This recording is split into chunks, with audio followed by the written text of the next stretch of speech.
le terrain, un peu moins de gain s'il vous plaît, le terrain entre évolution ou création, avec les deux écoles, évolutionnisme et créationnisme. Comme le présentateur vous l'a dit, je suis d'origine slave. Et ne vous attendez pas ce soir à me voir entrer sur un terrain analytique, c'est-à-dire le détail. Je sais que vous êtes friands, ici à l'Ouest, de ce qui est le détail, c'est votre culture, je la respecte. Et c'est pour ça d'ailleurs que nous avons besoin les uns des autres. Nous, à l'Est, on voit plutôt les choses dans l'ensemble, les synthèses. Donc, je vous demanderai de m'excuser déjà dès le départ si certains seraient déçus du fait que je n'entre pas dans le détail tellement du conflit, mais dans l'ensemble. Car pour moi, le conflit est entièrement fabriqué par les hommes. La science, la connaissance, l'objet de la connaissance, à la limite pourrait se passer des hommes. C'est les hommes qui fabriquent, avec ce qu'ils découvrent, un conflit. D'un côté, une puissance phénoménale, toute logée dans le cerveau humain, en action, qui permet à l'homme, si j'ose dire, de se projeter dans l'univers. Oui, il faut vivre au diapason de cette fin de siècle, de XXe siècle. On commence à savoir pourquoi l'homme peut prétendre connaître. Et on peut réaliser ce qu'est cette connaissance. Jusqu'à peu près la théorie des quanta, l'homme a cru que la réalité était ce qu'il comprenait de l'univers, ce qu'il démontrait, ce qu'il ressentait. Et puis, il y a eu un glissement très subtil au départ. Le conflit était entre Einstein et Niels Bohr, un conflit bien pacifique. Et petit à petit, on s'est aperçu qu'en fait, ce que l'homme observait de l'univers n'était pas la réalité, mais la façon dont son cerveau interagissait avec la réalité.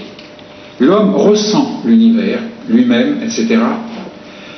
Et il ne peut décrire, c'est-à-dire construire une science parlée, une science écrite, que sur la base d'observation, de réflexion et aussi de prédiction.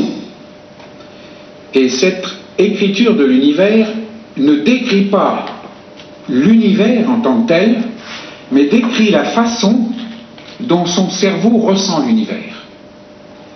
Toute sa faculté de perception sensorielle à tous les étages, depuis la perception sensorielle primaire de l'enfant, et puis nous-mêmes qui observons les couleurs, les objets, qui écoutons des sons, qui respirons des parfums, jusqu'à la forme absolument sophistiquée et poussée, qui utilise l'ordinateur, qui regarde, qui fait des calculs de prédiction, de probabilité, etc. Tout cela traduit la façon dont le cerveau travaille.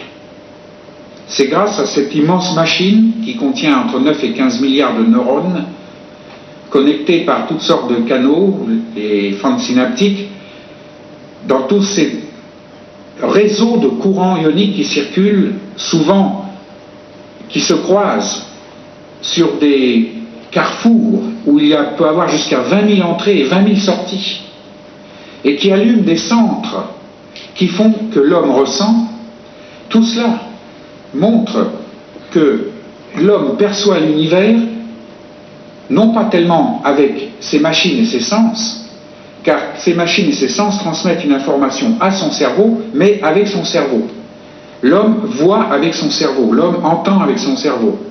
L'œil et l'oreille ne sont que des organes de transmission et de changement de l'information en un courant qui active le cortex. Et la connaissance, donc, je suis désolé de vous jeter ça un peu pêle-mêle, on pourra peut-être développer ça au moment de la discussion, mais sur la base de ce que l'on connaît du cerveau, on constate que de plus en plus, l'homme projette dans l'écriture qu'il traduit sa compréhension de l'univers, la façon dont les choses se connectent dans sa tête. Par exemple, on utilise beaucoup le mot logique. L'homme essaye de voir une succession de choses logiques dans l'univers, finit par y arriver à tous les niveaux de son observation, sauf peut-être au niveau de l'homme quelquefois, mais lorsqu'il dit que l'univers est logique, il ne fait que traduire le fait que son cerveau connecte ce qu'il observe dans une séquence qu'il perçoit logique. En fait, il ne sait pas si l'univers est logique ou pas logique. C'est ça un peu la découverte du siècle. Car la grande question qui agite la science, c'est quelle est la substance de la réalité. Car ce que je croyais être la réalité, avec l'approche mécaniste propre à Descartes et d'autres approches, fournit une vision de l'univers en compartiments, en objets, en lois de l'univers, et puis donne aussi à l'homme la faculté de calculer et même de prévoir. Mais maintenant on s'aperçoit qu'en fait que même lorsque l'homme prévoit, il utilise encore une faculté cérébrale, il allume, si j'ose dire, pour utiliser une imagerie électronique, il allume des signaux dans son cerveau, ça lui donne une carte, si vous voulez, de perception sensorielle, et si cette carte se superpose exactement à ce qu'il va observer par la suite, il a dit qu'il a prédit la réalité. Donc il fait un court-circuit qui jusqu'ici passait inaperçu, mais maintenant les choses commencent à se décanter.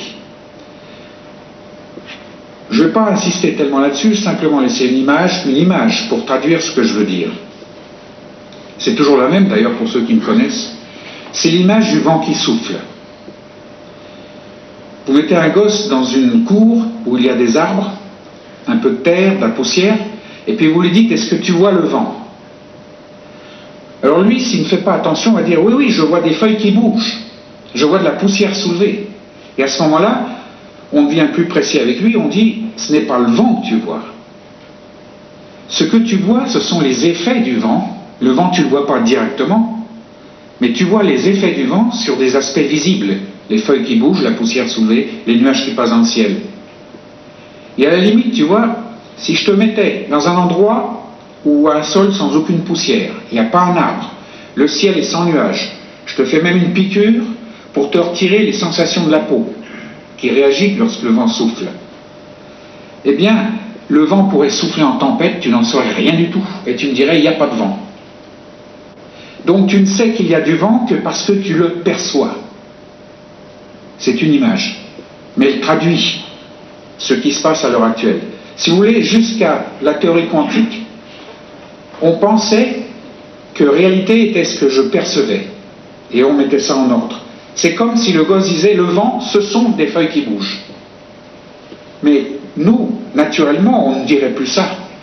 Et c'est ainsi qu'en science, nous assistons à ce détachement entre ce que je perçois de la réalité et la réalité elle-même. Et la chose extraordinaire, puisqu'on va parler de foi chrétienne, et qui, dans un sens, je déplore que ça soit passé inaperçu, c'est que la Bible dit exactement la même chose, sous un autre langage. Dans le livre qui s'appelle Les Hébreux, au chapitre 11, verset 3, juste à la fin, une phrase presque anodine, qui nous dit « En sorte que ce qu'on voit n'a pas été fait de choses visibles. » Hébreux 11, 3. Et si l'on regarde ça avec une sorte de première lecture, on se rend compte qu'elle veut dire le visible, le percevable, parce que visible, c'est pas seulement l'œil, c'est tout ce que l'homme perçoit, n'est pas la réalité ultime. La réalité ultime dépasse le visible. Et alors, j'ai regardé de près le grec dans cette écriture, et je me suis aperçu que, finalement, on pouvait réécrire ce verset, cette fin de verset, avec le langage suivant.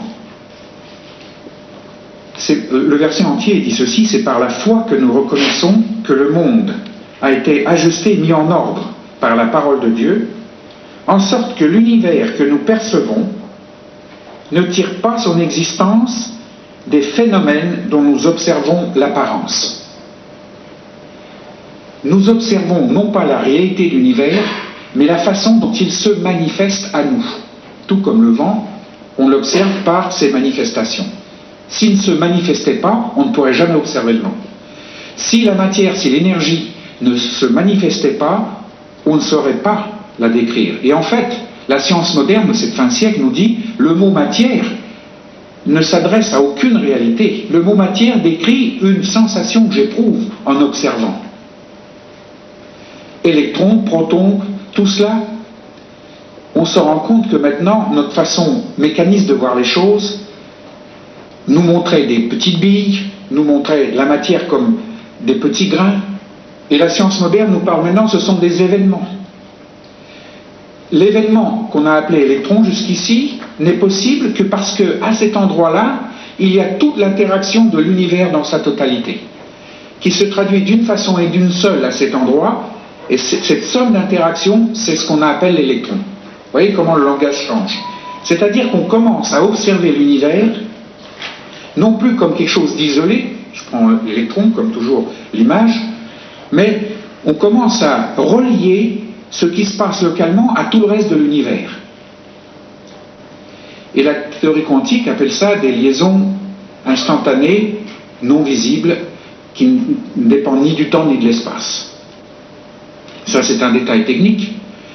Mais ce long préambule pour vous dire que lorsque j'observe l'origine des espèces, l'homme, j'en fais une théorie de l'évolution. Je crois beaucoup à l'honnêteté de ceux qui l'ont fait, mais n'a-t-on pas observé les choses un peu de cette façon mécaniste, isolée? On tirait quelque chose, on le regardait dans le détail, et à partir du détail, on essayait de reconstituer l'ensemble. Et cette théorie va être battue en brèche. Elle est déjà battue en brèche, je reviendrai là-dessus, par la biologie moléculaire, mais elle sera battue en brèche sur son fondement même. Lorsque j'observe un vestige du passé, je n'observe aucune réalité. J'observe la trace qui a été laissée par quelque chose qui était local, à un endroit donné, là où elle est tombée, et qui représentait l'influence de tout l'univers à cet endroit-là. Et ça s'est manifesté peut-être par un os, par un squelette, par ceci, par cela. Voilà comment le langage de cette fin de siècle, le langage scientifique, voit les choses. Alors moi je me pose la question, au niveau de l'évolution, comme du créationnisme, et je reviendrai là-dessus, car je les renvoie dos à dos.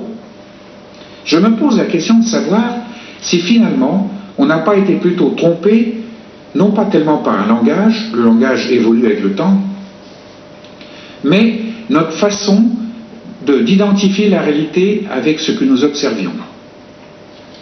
Donc ça a l'air de renvoyer toute la théorie de l'évolution dans le flou. Je ne pense pas, car dans la nouvelle physique, il y a toute une école qui a démarré et qui regarde maintenant l'univers dans cette optique d'interconnexion permanente, de variables qui sont là partout. Quand je dis partout, on n'a même plus la notion de, par exemple, dire qu'il y a un microphone ici, et puis voilà, il est bien isolé là, à sa place. Si on voit plus petit, si je regarde les métaux qui font partie, qui composent ce microphone, et si je pouvais voir les électrons et les atomes, je ne verrais pas un réseau cristallin. C'est encore une illusion d'optique, si j'ose dire. Si je vais plus loin avec des instruments plus puissants, et si j'essaie d'isoler un seul des électrons de ce métal, je le verrai partout dans l'univers. Oh, non pas avec certitude, par contre. Il sera à différents endroits en même temps. Mais pas avec certitude, avec probabilité. Il aura peut-être la probabilité de se trouver à 10 années-lumière, 10% de probabilité, 1% de probabilité de se trouver au bout de cette salle, et ainsi de suite. Et c'est la somme de ces probabilités qui fait 100% et qui me dit que cet électron est présent partout dans l'univers. Alors vous voyez, on arrive à un paradoxe suivant lequel la chose la plus petite que l'on croyait, elle n'est pas plus petite, elle est aussi grande que l'univers, puisqu'elle est présente partout. Ça déboussole. Ça n'arrive pas encore au niveau de nos facultés. Mais le jour où ça va arriver, attendez-vous à une véritable révolution culturelle. Pas à la chinoise, une révolution culturelle, j'espère, pacifique, mais qui va vraiment déboussoler beaucoup de nos professeurs, pour commencer, qui probablement se braqueront sur les vieilles façons d'enseigner. C'est la réaction normale. Tout comme lorsque dans la théorie de l'évolution est venue la biologie moléculaire, lorsqu'elle a mis en évidence la protéine, cytochrome par exemple, mais enfin cytochrome C je ne le cite pas, c'est trop détaillé, mais la protéine est un petit être qui se caractérise par un nombre phénoménal d'acides aminés au sein de ces protéines. Et alors, on voit ces acides aminés se répètent dans une séquence donnée. Et ils se sont aperçus, en regardant les espèces, que pour une espèce donnée, c'était toujours la même séquence que l'on retrouvait. La cytochrome C, c'est la protéine qui caractérise la respiration des cellules, par exemple. On en a trouvé d'autres. Et on a remarqué que lorsqu'on changeait d'espèce, on ne trouvait plus la même séquence. Et ça, déjà, ça a amené une révolution monumentale au niveau de la théorie de l'évolution comme on la voyait. La théorie de l'évolution a fait ce qu'elle a pu sur la base des connaissances de l'époque. Elle a commencé à observer et à construire une théorie d'ensemble. Et n'est-ce pas Einstein qui disait « on ne peut pas remonter du détail à une théorie d'ensemble ». Ce qui lui a fait faire d'ailleurs un grand pas, parce que lui était pour l'approche axiomatique et non pas analytique. Ça veut dire qu'il fallait partir d'une vision d'ensemble et ensuite descendre dans le détail. Parce que donner un sens au détail sans avoir la théorie d'ensemble, c'est pas possible. Ça veut dire que si je construis une théorie d'ensemble à partir du détail pour commencer, le sens inverse de l'approche axiomatique, j'arrive sur quelque chose qui peut-être peut me plaire, qui est cohérent. Parce que, pourquoi ça me plaît et que c'est cohérent? Parce que je reviens à mon cerveau tout à l'heure. J'ai allumé des milliers de signaux dans cette énorme machine ici. Elle ne pèse que 500 grammes au moins. Mais j'ai allumé toute une nappe de signaux lumineux au niveau de mes observations. J'en ai allumé une autre au niveau d'une théorie. Et ce que je suis en train de faire pour les faire coordonner, c'est d'amener la superposition de ces deux nappes pour que tous les signaux coïncident l'un sur l'autre. Et lorsqu'il y a une coïncidence totale, j'éprouve une sensation supplémentaire que j'appelle « j'ai démontré ma théorie ». Ben vous savez, on ne va pas très loin comme ça, parce que le critère, c'est la satisfaction intellectuelle. Et Michael Denton, qui est un savant australien, d'ailleurs il y a eu un article sur son approche face à l'évolution il y a 6 ans dans Science et Vie. Ça a été amené au niveau du langage populaire, et c'est pas toujours agréable quand on est spécialiste, mais enfin ça fait rien, on comprend qu'il faut vulgariser. Michael Denton a remis, pas du tout sur la base de la foi chrétienne, a remis en question la théorie de l'évolution en disant maintenant on a des outils beaucoup plus précis qui font que si la théorie de l'évolution a démarré avec Darwin, a fait tache d'huile, en fait elle n'a pas avancé d'un pas. Elle s'est élargie horizontalement, mais n'a pas fait de mouvement en avant. Et maintenant, plus on avance, plus on s'aperçoit qu'il faut arracher des pages. Ça ne tient pas debout. Je vous invite, si vous pouvez retrouver ça dans vos bibliothèques, cet article, je crois que j'ai les références ici, c'était dans le Science et Vie de... voilà. De mars 87, le 834. Retrouvez-le, vous verrez. C'est très bien écrit par Steve Ortley, je ne sais pas qui il est, il ne s'est pas présenté, mais il y a cette remise en cause. Bon, je sais ce que c'est que d'être sentimentalement attaché à une théorie, ou même, vous savez, souvent c'est la construction de sa vie, on a travaillé dessus, et puis d'un seul coup, voilà, c'est remis en cause. Un savant doit être toujours prêt à une remise en cause. J'imagine Einstein découvrir qu'il n'y a pas de déterminisme dans l'univers. Il ne l'a pas découvert, il se l'est fait dire par Niels Bohr, l'école danoise, il est littéralement secoué dans ses théories. Et petit à petit, cette école a pris la précédence, l'accord n'est pas fait, mais là, le savant n'est pas une machine, c'est un être humain, il a une attitude quelquefois émotionnelle dans son camp, il essaie de défendre son acquis, et c'est le cas de l'évolution un peu. Une évolution qui semble de plus en plus être mise en déroute dans une grosse partie de ses suppositions. Les découvertes qu'ils ont faites étaient correctes, dans la mesure où, du temps de Darwin, on faisait des découvertes suffisamment précises, mais ensuite ça s'est évolué aussi, là. Mais c'est les interprétations, la théorie générale, qui est remise en cause. Je n'entrerai pas dans ce détail parce que, comme j'ai dit tout à l'heure, je ne suis pas là pour voir ce qui est pour et les contre, mais j'aimerais, puisqu'on parle de foi chrétienne, et j'ai cité vaguement, très brièvement d'ailleurs, le passage qui dit que c'est par la foi que nous reconnaissons que l'univers que nous voyons n'est pas un univers de réalité, c'est simplement le manifester de quelque chose qui nous dépasse. C'est par la foi que nous reconnaissons que cela, c'est la parole de Dieu. C'est ce que dit le verset. Et j'aimerais vous dire ce que l'astrophysique découvre aussi. Ce serait un peu long de vous emmener du côté du mur de Planck, Max Planck, c'est-à-dire au moment du Big Bang, ou le temps qui a suivi 10 moins 43 secondes, quand la température était 10 puissance 32 degrés et que la sphère de la matière était 10 moins 33 cm de diamètre. C'est passionnant peut-être à lire. D'ailleurs, il y a un livre qui est sorti avec Jean Guiton et Bogdanovich qui vulgarise ça très bien. Les frères Bogdanovich, je crois qu'ils sont frères, Dieu et la science.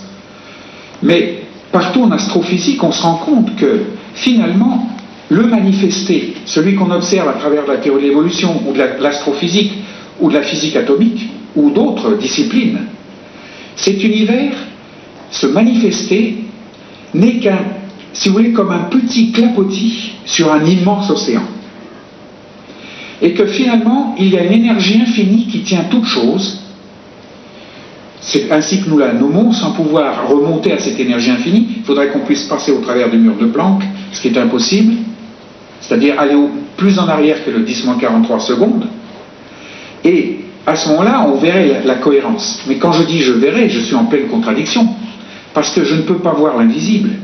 Je ne pourrais voir que la manifestation de cette énergie infinie. Or, elle est là devant moi, c'est l'univers, c'est vous, c'est moi, c'est tout ce que nous observons, ce que nous ressentons, ce à quoi nous réfléchissons. Donc, le manifester n'est pas la réalité, mais la façon dont cette réalité s'exprime au niveau de nos sens. C'est ça qu'il faut retenir après ma demi-heure de préambule. Mais j'aimerais, puisqu'on parle de l'évolution, faire un zoom encore plus précis sur l'homme. Est-ce que l'homme est le produit du hasard et de la nécessité? Bon, la théorie du hasard est un peu le cheval de bataille de la théorie de l'évolution. C'est un peu, si vous voulez, la force qui guide. Quand on leur demande, mais comment ces mécanismes sont venus? Alors, on cite, par exemple, en anglais, nous savons qu'avec 100 lettres, on peut écrire un tas de mots, on peut faire des phrases, et à la limite, on peut faire 10 puissance 25 combinaisons de mots. Mais si je reprends les 100 lettres et que je les combine une à une, je vais avoir 10 puissance 130 combinaisons possibles. Ça veut dire pour que faire apparaître un seul mot, j'ai une chance sur 10 puissance 130 moins 25, 105. J'ai une chance sur 10 avec 105 zéros derrière pour faire apparaître un mot auquel je pense avec 100 lettres. Alors si vous considérez une phrase, c'est encore plus impressionnant.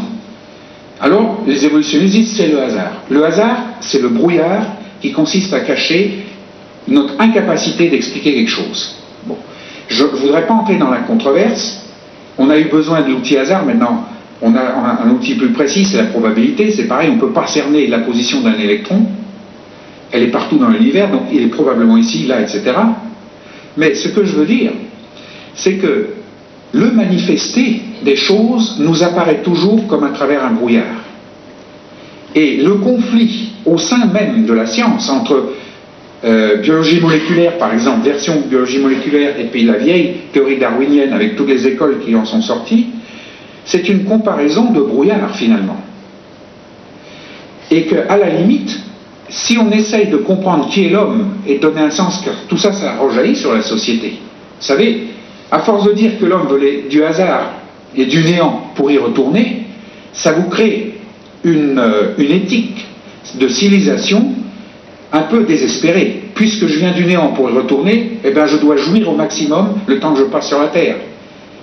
C'est-à-dire ma jouissance, même si ça coûte aux autres. Vous voyez quel genre de société, directement, ça peut nous faire entrer. Et il y a d'autres rebondissements. Donc on ne peut pas isoler le discours scientifique de son impact sur la façon dont la société va être moulée. Alors, puisqu'on parle de l'homme, il faut aller au-delà du brouillard. Comment? Je ne peux pas aller avec l'outil de la science. Mais par contre, je peux me mettre à l'écoute. Je peux lire un livre. Beaucoup ont lu la Bible. Les créationnistes ont dégagé une autre théorie suivant laquelle le monde, entre autres, l'échelle de temps, a été faite en 7 jours. Personnellement, 7 jours calendaires. Personnellement, c'est une opinion strictement personnelle et je réfute cette approche, car pour moi la Bible ne parle pas de jours calendaires, elle dit il y a un soir et il y a un matin. Je ne connais pas de journée qui commence un soir et qui finisse un matin. Et en fait, la lecture en hébreu de ce soir et de ce matin veut dire que l'ère, je préfère appeler ça une ère qu'une journée, E-R-E, l'ère qui va commencer à disparaître dans tout ce qu'elle avait apporté. Il n'y a rien de plus qui sera apporté, ça va être un décrescendo, et elle va être suivie par l'ère suivante qui sera un crescendo, qui de plus en plus manifestera quelque chose de cet infini en son temps, cette ère bien précise, l'ère des plantes, l'ère des animaux, peu importe.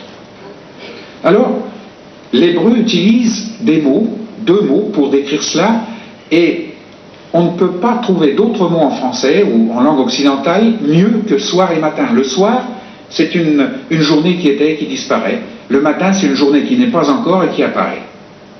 Alors les créationnistes ont pris ça, il y a eu un soir, un matin, ils n'ont pas vu l'ordre, et puis ils disent voilà, eh ben voyez, ça fait des jours calendaires. C'est peut-être plus sophistiqué que ça, je leur fais pas justice peut-être, mais je les renvoie dos à dos. C'est une lecture au niveau du manifesté. La Bible nous présente l'homme sous un angle beaucoup plus majestueux. Et bien avant la nouvelle physique de la fin du XXe siècle, elle nous dit, comme tout dans l'univers, ça fait partie de cet infini. Le manifesté des personnes ce soir dans cette salle, de moi-même, ce n'est que le manifesté au niveau de nos yeux, de nos sens. Mais si je pouvais nous voir et vous voir et me voir comme Dieu nous voit, je nous verrais aussi infini que lui. Le manifesté est limité dans le temps, dans l'espace. Mais nous sommes aussi infinis que le restant, tout est infini. On confond le manifesté et la réalité. Elle nous présente l'homme comme ça. Et elle nous dit, lorsqu'il va se manifester, il va avoir la trace de cet infini. Ce sera son âme. Ce sera une trace de son origine, le Dieu. Et quand il y a une origine, c'est comme tout est recto verso. S'il y a un point de départ, il y a une arrivée. S'il y a origine, c'est qu'il y a un aboutissement. C'est qu'il y a une finition, si vous voulez, une finalité. L'homme apparaît sur terre comme une ébauche. Genèse 2,7, j'aimerais juste le relire. L'Éternel Dieu forma l'homme de la poussière de la terre. Il souffla dans ses narines un souffle de vie et l'homme devint une âme vivante. Langage biblique, il faut ne pas s'attacher à la lettre. Il faut regarder dans quel contexte ça a été écrit, regarder les mots hébreux qui ont emmené ça. Et quand j'ai le contexte, je prends la Bible dans son ensemble. J'en fais pas des chapitres et des versets. Au point de vue imprimerie, au point de vue lecture intellectuelle, je suis obligé. Mais dans mon écoute de la parole, je ne vois qu'un ensemble. Tout n'est qu'ensemble. L'approche mécaniste a été peut-être utile pour un point de départ, mais le but de l'approche mécaniste, c'est de nous faire réaliser que nous ne tenons rien au point de vue concret de la réalité. Là, c'est pour ça que la page tourne en ce moment, la page culturelle. Mais ici, j'ai beau tourner les pages de la Bible, je me rends compte qu'il y a une union, une unité extraordinaire. Unité d'ailleurs dans laquelle le temps et l'espace ne jouent aucun rôle. On est tellement liés par le temps et l'espace. On voit tellement des relations de cause à effet. Si je fais ceci, c'est ça qui va arriver. Si je prie, je vais être exaucé, c'est ça qui va arriver. En fait, la Bible nous présente la prière tout à fait presque à l'envers. Elle nous montre, si toutefois on peut faire abstraction du temps pour quelques secondes, que lorsque nous prions, c'est pas pour qu'une chose arrive, c'est parce qu'elle va arriver que nous prions. Et que notre prière fait partie de cette série d'événements pour que la chose arrive. Mais en fait, c'est pas la prière qui fait que la chose arrive, elle en fait partie intégrale. Comme l'électron n'est que l'expression de tout l'univers localement. Ma prière sera l'expression du divin dans mon attitude, dans mon attente. Mais le divin a déjà mis en route ce qui va arriver, ça a été depuis toujours. Et c'est l'Ecclésiaste qui nous rappelle que ce qui est l'événement qui a lieu, eh bien il n'est possible que parce qu'il a toujours été. Et ce qui va arriver demain, ce qui va nous arriver demain, ne sera possible parce que ça a toujours été. Voilà comment la Bible se détache du temps. Et nous, on a du mal, parce qu'on est lié par le temps. Non pas culturellement, mais biologiquement. On a une horloge là-dedans. Le temps n'est qu'une notion sensorielle. C'est encore une découverte de la nouvelle physique. L'espace, c'est qu'une notion sensorielle. Il n'y a pas de réalité physique ni dans le temps ni dans l'espace. Vous voyez, les choses changent. Et la Bible, ça fait des siècles qu'elle nous le dit. Seulement, on l'a lu, lié par le temps et l'espace, et on ne l'a pas vu. Alors, si l'Ecclésiaste nous dit ça, elle nous présente l'homme, aussi, il parle beaucoup de l'homme, l'Ecclésiaste. Mais je reviens à ce texte, et ce texte présente l'homme aussi comme un recto verso, une dualité. Il est formé et créé à la fois. Parce que, là encore, il y a un faux terrain de conflit. Les créationnistes disent non, l'homme est créé. Les autres disent non, non, c'est une formation à caractère évolutif. Il est les deux. La Bible ne dit pas un mot si c'est évolutif ou autre. Elle ne parle pas de biologie moléculaire. Mais elle nous dit qu'il y a une formation. Il apparaît comme une espèce et il a une âme, tout comme ce qui est vivant, ce qu'on appelle la vie. Ce qu'on appelle la vie, avec souvent beaucoup de présomption. Qui peut dire ce qu'est la vie? C'est comme le vent, la vie. On sait comment elle se manifeste, on sait quand elle est là, on sait quand elle n'est plus là. Mais la vie elle-même, on ne sait pas ce que c'est. C'est tout comme ça dans l'univers.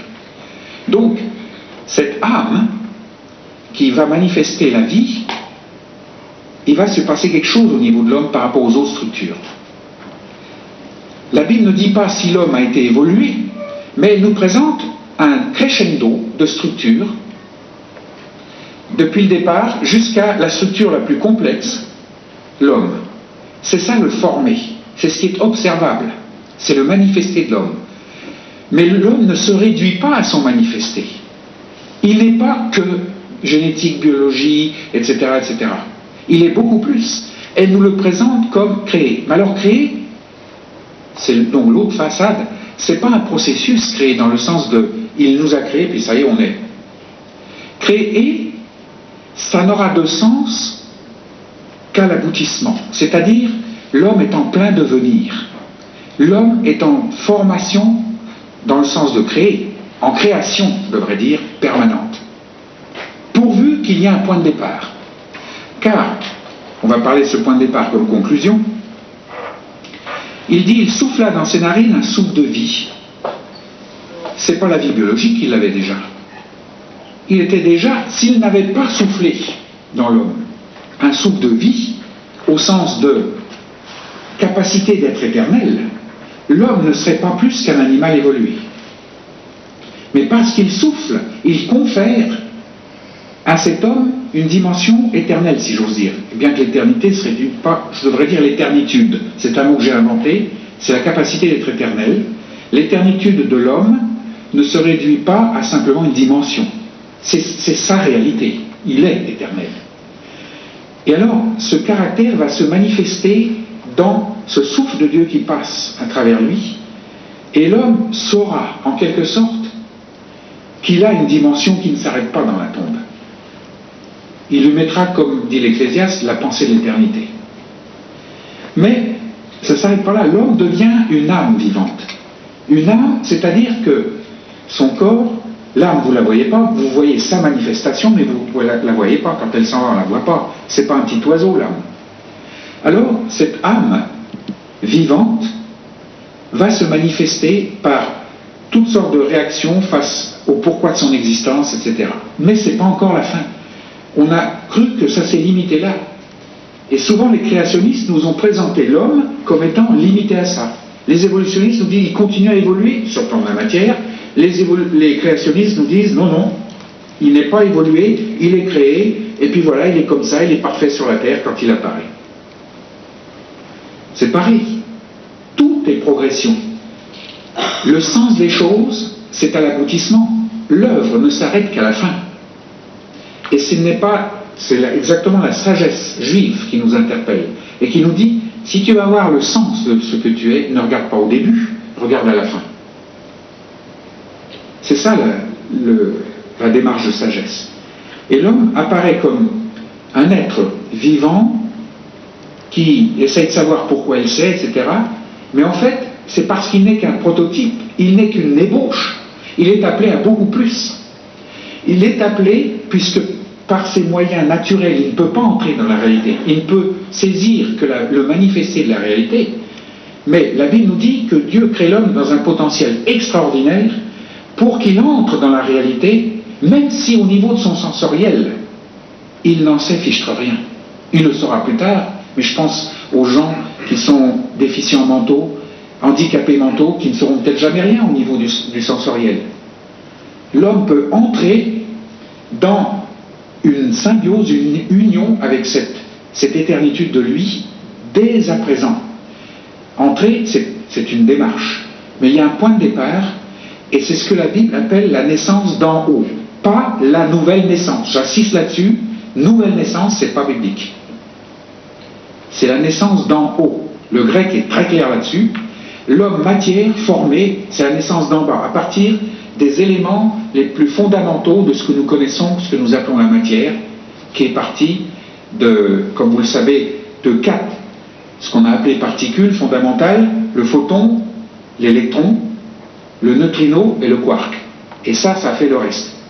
Et encore, même ces 4-là ne sont que des expressions de la fameuse particule X qui existait pratiquement dès 10-31 secondes. Alors la particule X, etc., c'est tout un processus, mais toute la matière de l'homme, tout ce qui était l'univers, était enfermé, y compris nous étions enfermés, dans cette sphère qui avait 10, je voulais 1 avec 1 et 33 zéros en dessous, 32 zéros. C'était tellement petit, tout l'univers, passé, présent et futur, était enfermé là-dedans au départ. Rien ne s'est ajouté, rien ne s'est retranché, tout s'est transformé. Lavoisier a eu un regard extraordinaire. Alors, l'homme était dedans, le formé de l'homme. Mais la Bible nous rappelle que l'homme est beaucoup plus qu'un formé, il est cette émanation de Dieu pour que, à son tour, l'homme devienne Dieu lui-même, vivant comme lui.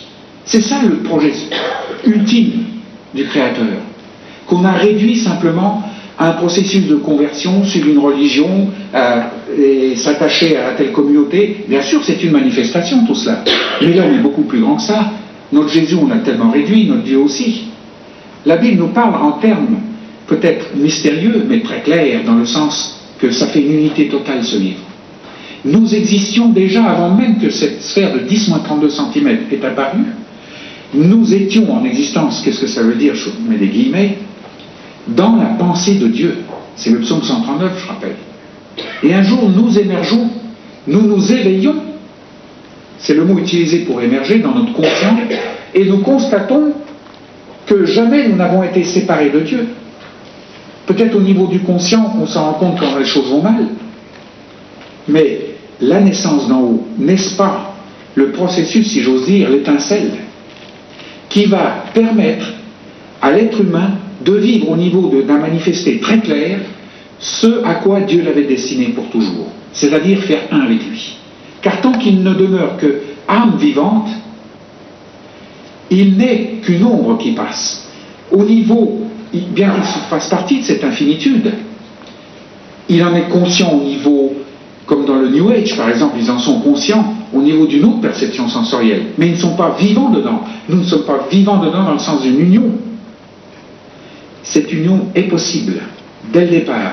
C'est ça le glorieux message de la bonne nouvelle, évangile.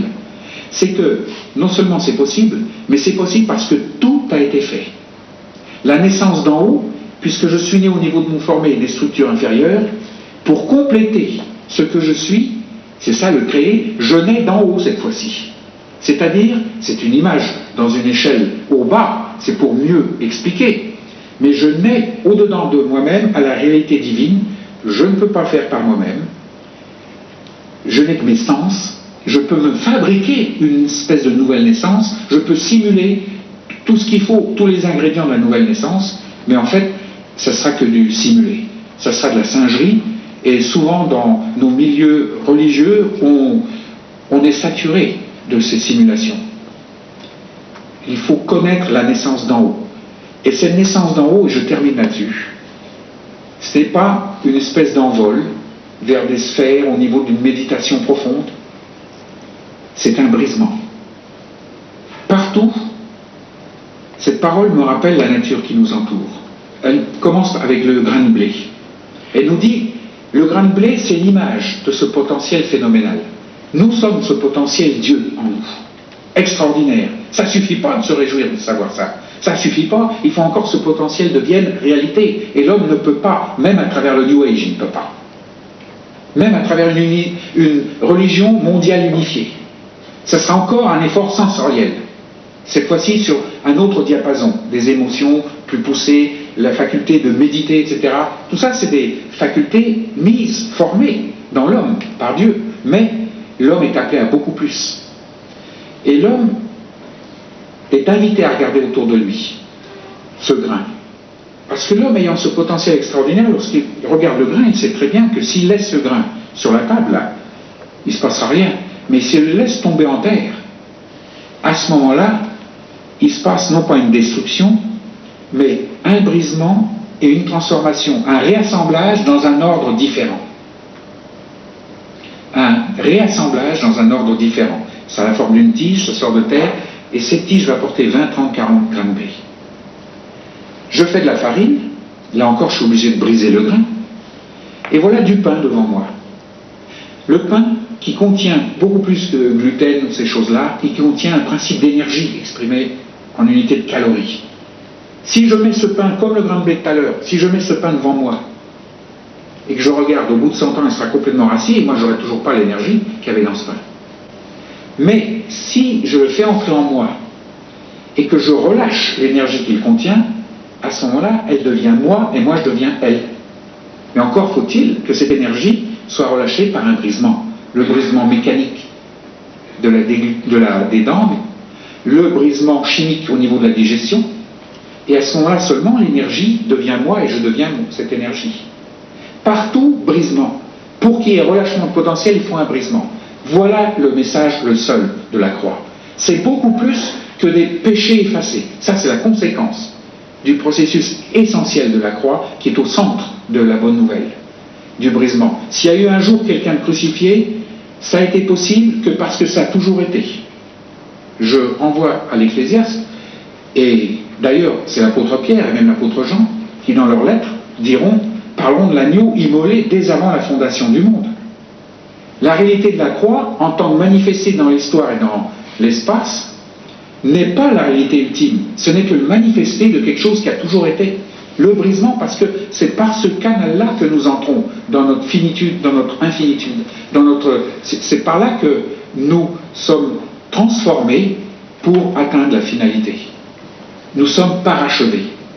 Ça commence par un brisement. Et Dieu descend sur terre, le Christ. C'est sa mission suprême. C'est qu'en prenant une forme incarnée, et qui l'amène finalement à la croix, et on va célébrer bientôt Noël. Il n'y a pas de Noël sans croix. C'est pour ça que dans le christianisme russe d'où je sors, on met la grande fête, c'est la croix et la résurrection. La première fête, avant même Noël, c'est celle-là qu'on célèbre. Parce que la naissance n'a pas de sens sans cette croix. Mais cette croix sera beaucoup plus, car Paul, le grand Paul, qui voyait aussi dans l'ensemble des choses, va nous surprendre lorsqu'il dira « Nous avons tous été crucifiés et ensevelis avec lui. » Et pourtant, il y avait un siècle, on ne vivait même pas, encore moins crucifiés sur une croix à côté. Et pourtant, tous, passé, présent, futur, on a été crucifiés et ensevelis avec lui. C'est fait. Tout ce qui reste à l'homme, c'est sa propre démarche d'entrée. À ce moment-là, lorsque cette démarche s'effectue, en son temps, l'homme ne peut pas la provoquer. Le grand malheur de certaines campagnes d'évangélisation, c'est qu'on pousse un peu à la roue. Alors ça devient sentimental, sensoriel une fois de plus. L'heure est choisie de Dieu, c'est la meilleure, c'est l'heure optimale. À ce moment-là, lorsque nous entrons dans cette démarche, qu'est-ce qui meurt? Qu'est-ce qui se brise? Pas notre corps. C'est l'ordre, l'importance que nous avions donné aux perceptions sensorielles, le tableau final que nous avons de l'univers, de nous-mêmes, la façon dont nous organisons notre vie, etc. C'est ça qui se brise. Ça ne veut pas dire que tout ça vole en éclats et disparaît. Mais c'est brisé pour être réassemblé. Parce qu'à ce moment-là, l'énergie est relâchée qui réassemble ça dans un ordre nouveau, complètement différent, et cet ordre n'a qu'un nom, c'est Christ. Vous voulez en confirmation? Dans 2, et je termine sur ce verset, 2 Corinthiens, un des versets qui a été le plus dur à traduire pour nos chers traducteurs, 2 Corinthiens 5, verset 17, si quelqu'un est en Christ, il est une nouvelle créature, les choses anciennes sont passées, voici toutes les choses sont devenues nouvelles. Et je devrais, pour être honnête avec le texte original, je devrais le lire comme ça. Si quelqu'un est en Christ, il est une nouvelle ktisis. Les choses anciennes sont passées, voici toutes choses sont devenues nouvelles. Ktisis, ça veut dire un nouvel ordre en devenir. Voilà ce que ça veut dire en grec. L'homme devient enfin cet ordre suprême d'où est partie la matière qui s'est manifestée, comme on appelle matière dans l'espace. Cet ordre infini, l'homme le devient en Christ. Le brisement, c'est fait, la démarche, elle est à notre disposition. Voilà l'essentiel du message de l'Évangile. Alors, à ce moment-là, le potentiel de l'homme se relâche et il se parachève. L'homme est beaucoup plus que tout ce qu'en dira jamais ou la science ou une certaine interprétation réductionniste de la Bible, que certains créationnistes ont adopté. L'homme est ce potentiel infini, disponible dans chacun. Nous avons tous et toutes les semences de cet ordre nouveau, les commencements. Et ces commencements vont devenir la suite et l'aboutissement dans cette réalité totale si nous acceptons cela au moment où le moment se présente. Voilà l'essentiel de l'Évangile, voilà l'homme. Maintenant, à vous la parole. J'aimerais prolonger ça au niveau d'un débat.